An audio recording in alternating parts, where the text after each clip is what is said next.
This is the disclaimer for Wildlife Control Consultant and Pest Geek Podcast with Living the Wildlife Podcast. Always follow national, state, provincial, and local laws when using pesticides and or other control methods to manage pests. Wildlife Control Consultant, LLC, Pest Geek Podcast, Living the Wildlife Podcast, Stephen M. Vantassel, or their or his affiliates are not responsible for followers' use of the information provided here. Hi everyone, Stephen Vantassel here, Wildlife Control Consultant, bringing you another episode of Living the Wildlife Podcast as part of the Pest Geek Podcast family. Hey, we're really glad to have you on board here, and so we've been appreciating the success and the support that we've been getting from the industry, and we would love to have the opportunity for you to spread the word around for the work that we're doing. Our podcast is dedicated to helping wildlife control professionals. That's my segment, people that deal with vertebrate pest control, to help you improve your business and technical expertise so that you can improve yourself as a professional within this very diverse and, I can't say fast-changing industry, but it is a growing and maturing industry to be sure. So we're never going to be like cutting edge like technology per se. But the industry is changing and people are developing and new skills and products are coming onto the market. So it is sort of an exciting time to be associated with the wildlife control industry. And so wildlife, for those of you that are more from a pest control world, we're looking at animals that have a spine. So if they have a backbone, that's what we're dealing with in wildlife control. So not your neighbor, not your ex-wife. We're dealing with animals, not people. So people is a different part of the government and a different type of work. We're dealing with just animals here. All right. Well, this week's podcast, or vodcast, I guess is what they're called now, wanted to deal with something that was really kind of puzzling me. I thought I should spend a few moments talking about how do you get on to the show. I have, I'm basically a producer and I'm a content provider. I kind of editor. I do it all other than posting it on the Pest Geek Podcast. That's Franklin's position there. So what I'm intrigued is when I reach out to people who are marketing on Facebook or LinkedIn or some other types of places where I come across their company, and I ask them, hey, do you want to be on the show? And I'm actually amazed at the percentage of people that go quiet. And so I'm thinking to myself, what in the world is that all about? So you are marketing yourself all over Facebook and maybe LinkedIn and some other places, but when an organization like Pest Geek Podcast, Living the Wildlife, wants you to do a show on you, all of a sudden everything goes quiet, or there's all kinds of questions. So I wanted to kind of address that because to my mind, it's completely bizarre. But, I have to be careful here because, as they say, everything is strange to someone who is uninformed. So perhaps I have been unclear about what our podcast is all about. So why people are afraid of it. So I thought I would make this particular podcast an explanation on what we do here, how we go about doing it, what should you expect if you are producing a product, because we don't just simply go to people that are producing a product or a service. We also want to talk sometimes to just regular wildlife control operators, PCOs, who are in the vertebrate control space, and get their opinions on what's going on in the industry to kind of get that person on the ground, challenges that are occurring, because we learn from each other, right? We're a very small industry, relatively speaking. And so we learn from each other because we don't have researchers dedicated to the concerns that we have. So we have to learn it on the fly and from each other. Okay, so all right, let me start from the top then. The first issue, of course, that I'm struck by is the fear. Why are people afraid of being on the podcast? And so I think there's a couple of reasons that I've kind of gleaned from some of the comments that people have had. The one of them is, well, what do you want to talk about? Okay, well, I figured you're selling your widget. I would like to talk about your widget, but we can talk about other things if you want. I mean, it's kind of, I'm inviting you onto the show to talk about the widget you've been advertising, and let's talk about your widget. How about that? And so, and what was bizarre is they'll be like, well, what do you mean by that? Talk. This is your opportunity to tell our audience about your widget and why it's good and how it should be used and maybe where it should not be used. So I'm kind of flabbergasted, and you may think, oh, Stephen, you're being sarcastic here. I'm really kind of flabbergasted by the fear of this. I mean, it seems like if you're gung-ho about your product, why wouldn't you want to talk about your product to the industry that could possibly use it? Again, we're a small industry. I mean, we're not, minuscule, but we're a small industry. But people purchase. I mean, I remember a while back, back in the heydays of Wildlife Control Technology magazine, when I knew the editor, it was Bob Noonan, I believe, at the time, and he was pointing out that though the circulation wasn't very high, I think their highest circulation at the time was probably somewhere around 5,000 people. That's not a lot when you think about it. But they said that when they talked to the people that advertised in their magazine, they got a bigger return on investment than publishing in the big bug killer magazines. Now think about that for a minute. It was cheaper to advertise in WCT, and they had a bigger bang for the buck. Why? Because they were targeting an audience that was hungry for vertebrate pest control material. So yeah, we're a small industry, but you're targeting people that are dedicated to what they're doing. You're talking to the owners of those companies, right? You're talking to the people that make purchase decisions.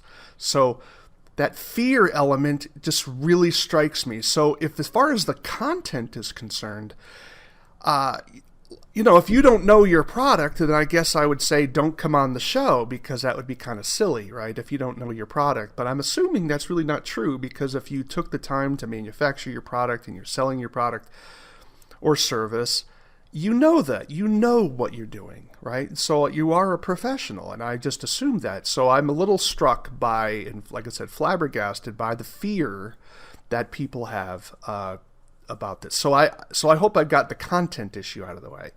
I think another fear is that people are afraid to be on camera. It is true, we do use Zoom, and we want people to turn on the camera because it's a vodcast, it's video.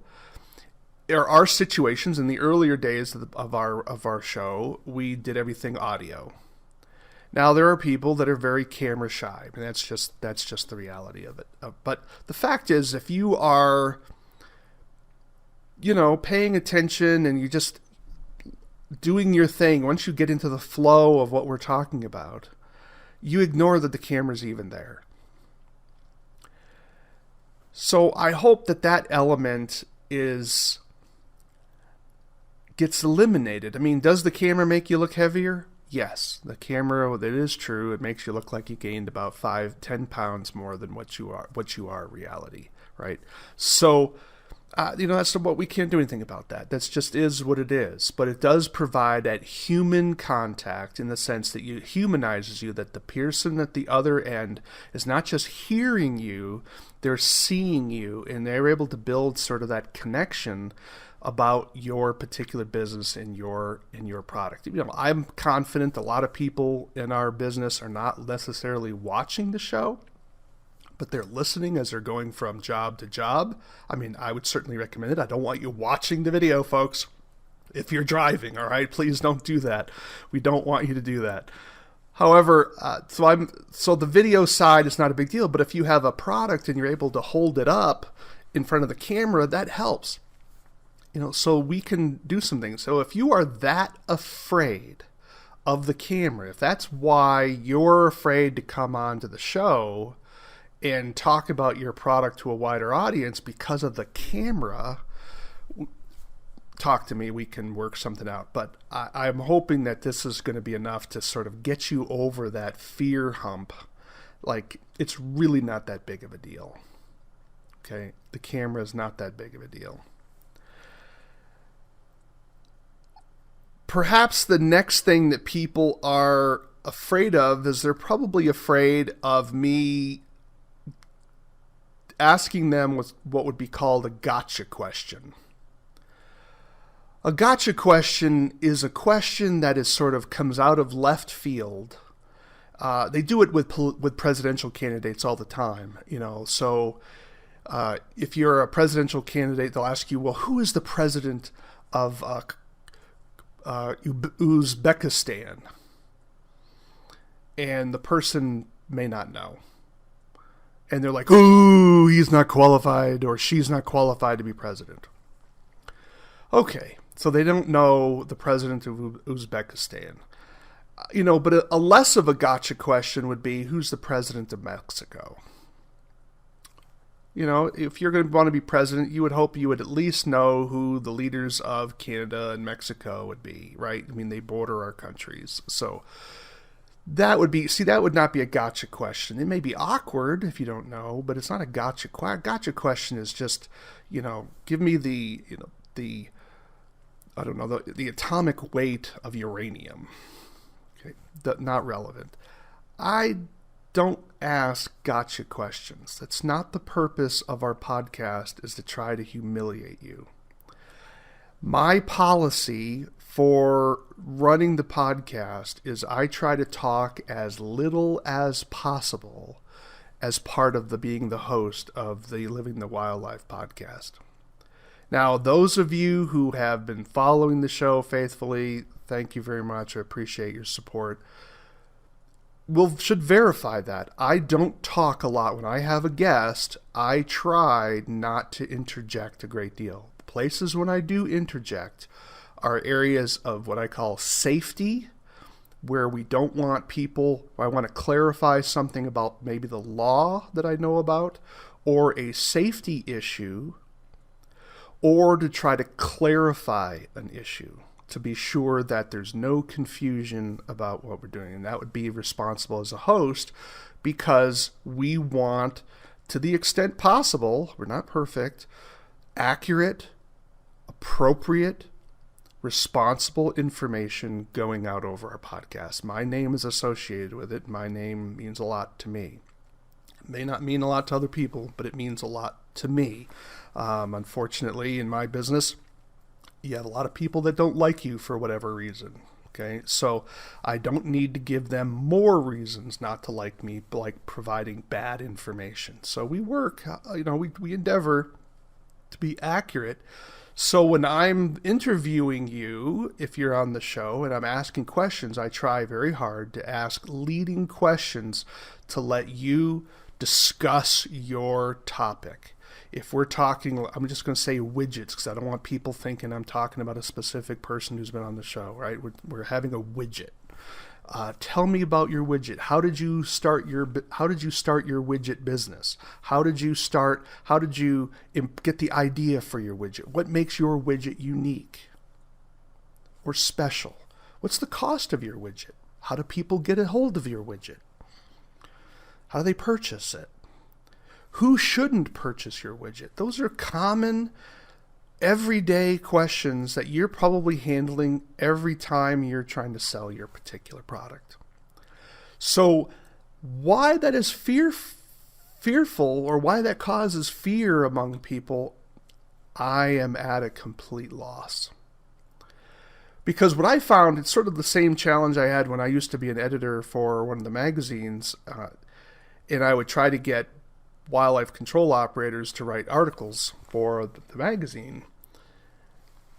Oh, I can't write. I had one in particular that I'm thinking of, and he says, and I asked him, well, you came up with this really neat idea for holding bait. I said, why don't you, write it up? Just be a couple hundred words is all it would take. Oh, yeah, he'd say, I don't know. And it's like, look, it's really, just write it up. Just write it. Well, I don't. So I emailed him, and he says, well, I don't know I don't have the first word. So I wrote back to him, the. And then he emails me back, well, I don't have the second word.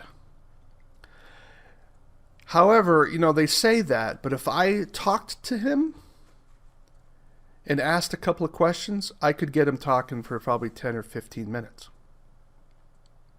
No problem whatsoever. So it was basically, quote unquote, writer's block, that he couldn't write it, but they could talk forever. And so when people, this is not a writing context, this is an interview context. And I'm always amazed when people are afraid to come onto the show, because I find that wildlife control operators and manufacturers are love talking about their product. They love talking about it. Sometimes you can't get them to shut up. So if you can talk about your product, why not talk about it on our show? Look, you don't have to come onto our show. It's your call. So that is your decision. But what I'm trying to overcome here is the fear of the show that somehow we're in the business of trying to trash the industry. That is not my business. That may be somebody else's business. Maybe go to the animal rights protest industry groups. Maybe that's who you want to go to if you're worried about that.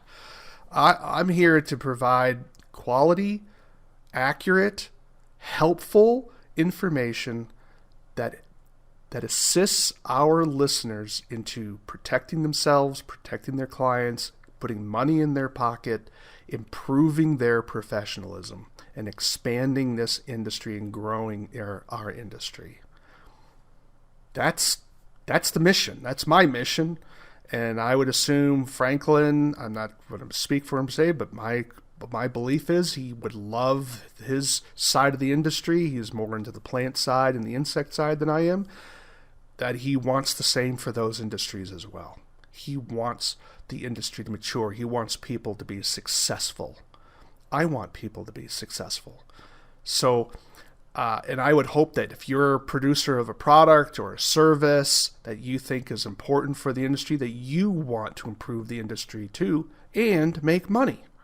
Okay, I tell the people that I interview right off the bat, we are capitalists.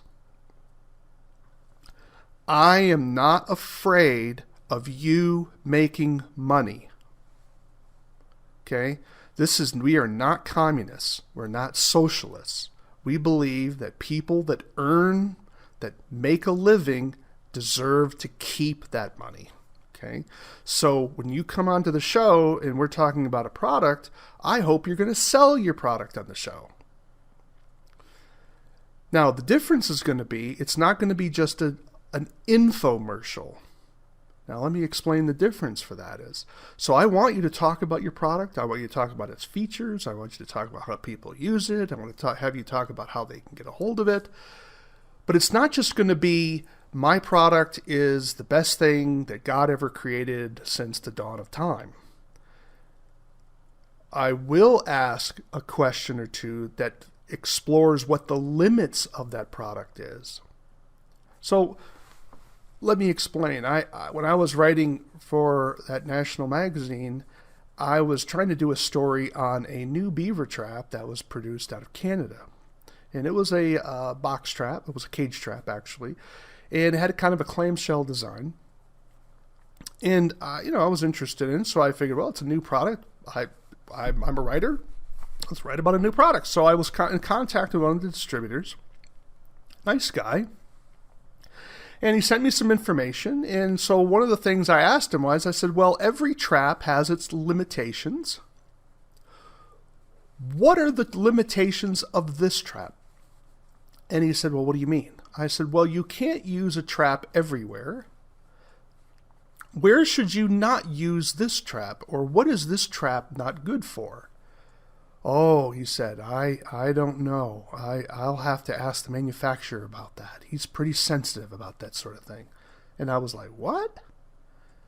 So he contacted the manufacturer and got back to me and said, well, I don't know. I'm not comfortable getting into that. And so I was puzzled. I'm thinking, You can't say one thing that your product doesn't do. And ultimately, the story didn't get written. Now think about that for a moment.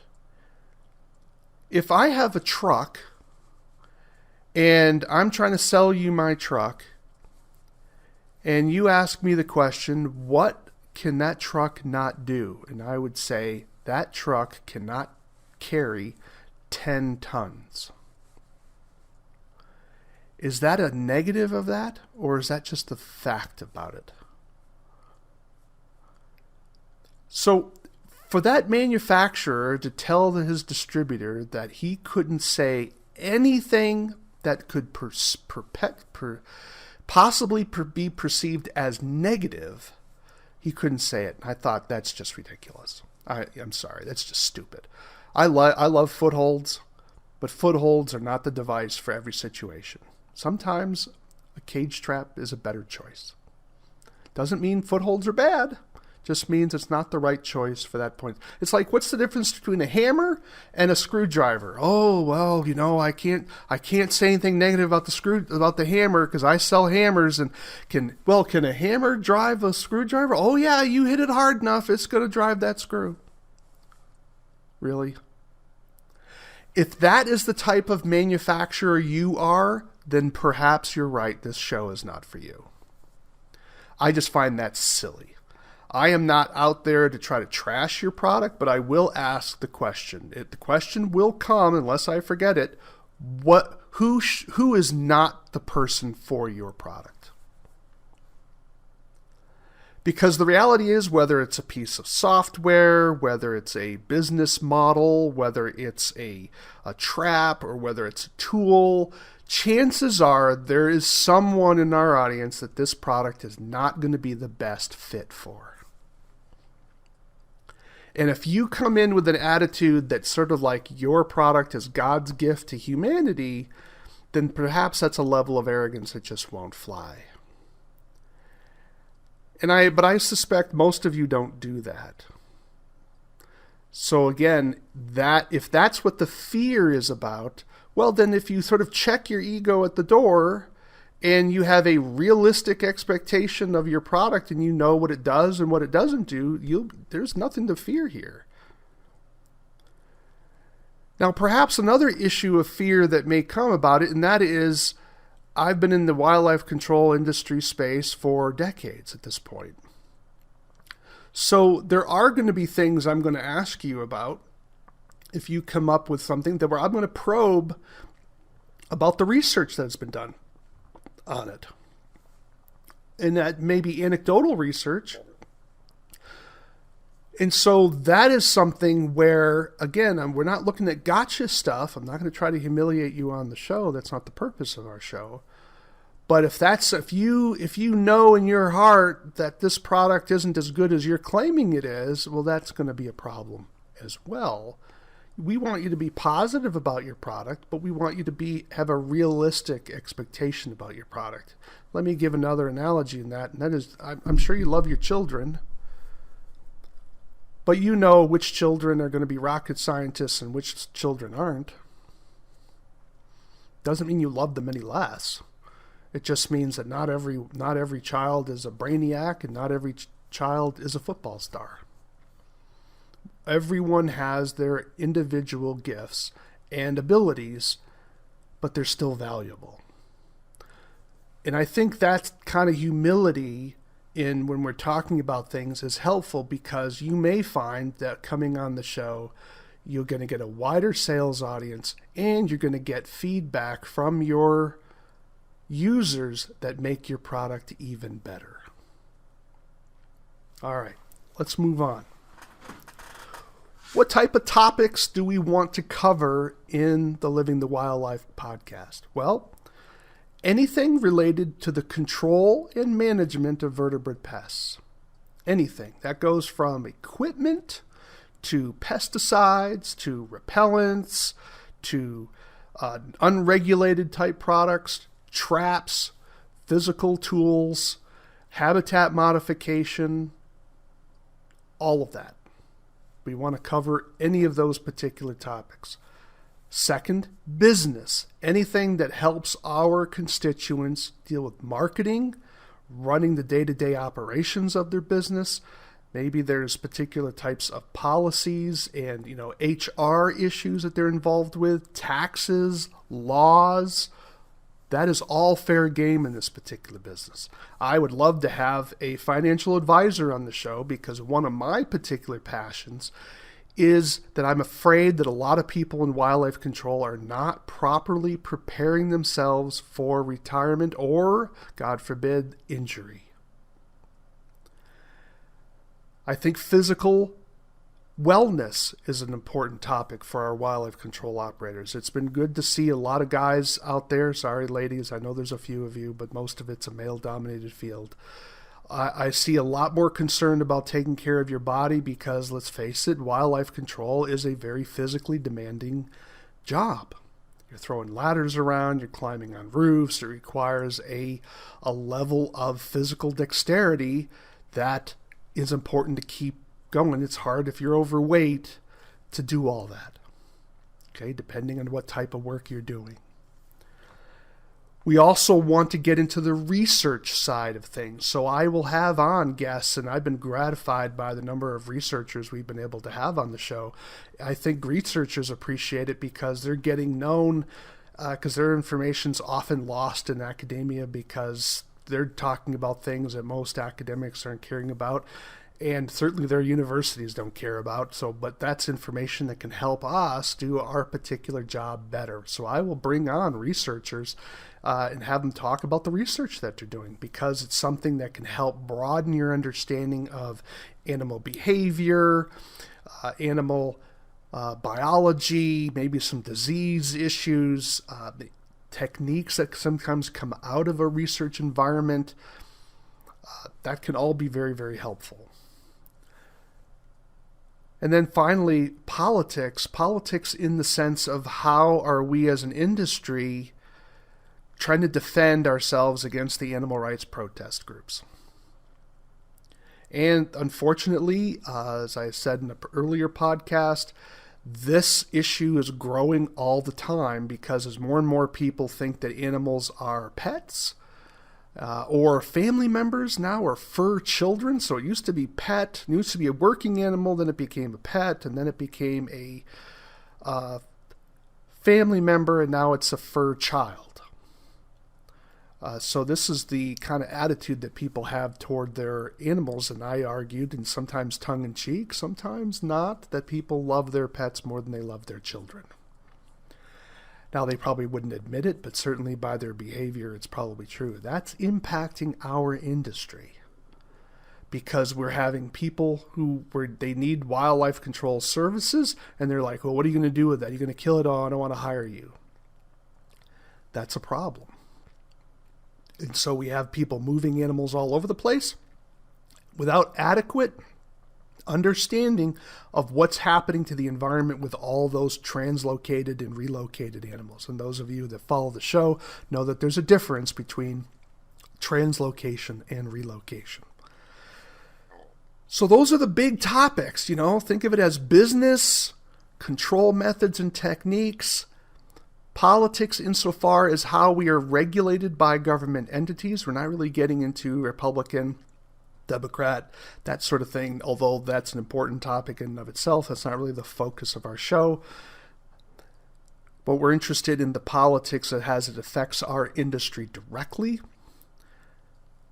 And then lastly, probably physical health. So we have control methods, business issues, research, physical fitness.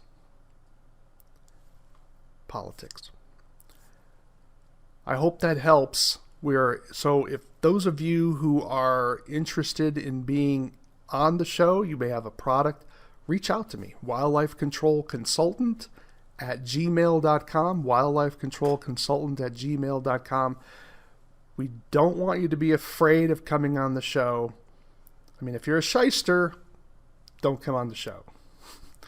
But if you are selling a product or a service, or if you have research involved with areas of wildlife management, even biology, disease, we're interested in because wildlife control covers an incredibly broad area. Just think of repairs, because a lot of times we have to repair the damage caused by the animals that have been entered the structure. We're interested in that. So we have a very broad mandate. My desire is to let you, as the guest, take center stage. It's not about me. I get very irritated when I listen to podcasts and the host is doing all the talking when he has a guest. It irritates me to no end because I'm not interested in hearing how smart the host is. I want to hear about the guest. So that is my philosophy. Other people have different philosophies. My philosophy is to try to let you shine and focus on your product or service. So I will ask leading questions to try to elucidate. So if you're giving me one word answers for an answer that I've sort of said, well, tell me about your past. Boring. That's going to make a very difficult interview conversation. And we're generally looking for about a half an hour show, but I've gone, as you see, when I worked with Neem out of the University of California, we did an hour and a half. So I'm happy to go longer.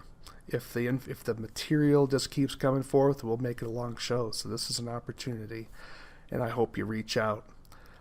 All right. My name is Stephen Vantassel. I am the host of Living the Wildlife as part of the Pest Geek podcast family. Thanks for listening again. Make sure you subscribe, reach out to us on Facebook, join our community, the Pest Geek Podcast. I would love to hear from you as well, wildlifecontrolconsultant@gmail.com, wildlifecontrolconsultant@gmail.com. And hey, let me just put a little advertisement here. A lot of you have photos.